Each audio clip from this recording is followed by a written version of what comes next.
നമ്മൾ എന്തെന്നൊക്കെ ചെയ്തെന്ന് പറഞ്ഞാലും അവസാനമാകുമ്പോൾ അതിനൊന്നൊരു വില കാണത്തില്ലല്ലേ.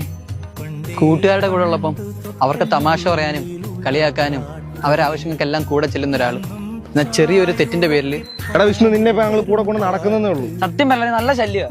24 മണിക്കൂറും വീട്ടുകാർക്ക് വേണ്ടിയിട്ടാണ് നഷ്ടപ്പെട്ടിട്ടുള്ളത്. അവരെ കടങ്ങൾ തീർക്കാനും ഒരു സന്തോഷമായിട്ടിരിക്കാൻ വേണ്ടിയിട്ട്. എന്റെ ഒരു വിഷമം പറഞ്ഞപ്പം അവര് പറഞ്ഞതാ.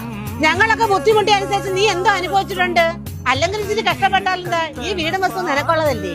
അവളുടെ കാര്യം പറഞ്ഞ എന്നോട്ടെ അവളെ കണ്ടു തുടങ്ങിയിട്ടുണ്ടോ. ഞാൻ എന്റെ ജീവന് തുല്യം അവളെ സ്നേഹിച്ചേ. അവളുടെ സന്തോഷത്തിനും ദുഃഖത്തിനും എല്ലാം കൂടെ ഉണ്ടായിരുന്നു. ശരിയാ, പണ്ടോട്ട് നമ്മൾ ഇഷ്ടത്തിലായിരുന്നു. പക്ഷെ ഇപ്പൊ ഒരു വൈബ് കിട്ടുന്നില്ല. നീ എന്തോ കുറെ നേരം കൊണ്ട് പറയുന്ന എനിക്കൊന്നും മനസ്സിലാവുന്നില്ല. ഞാൻ മരിച്ചു കഴിഞ്ഞാൽ എല്ലാവർക്കും എന്റെ വില മനസ്സിലാവുമല്ലേ. ഇല്ലളിയ, നീ മരിച്ചെന്ന് വെച്ച് വലിയ വ്യത്യാസമൊന്നും ഉണ്ടാകാൻ പോകുന്നില്ല.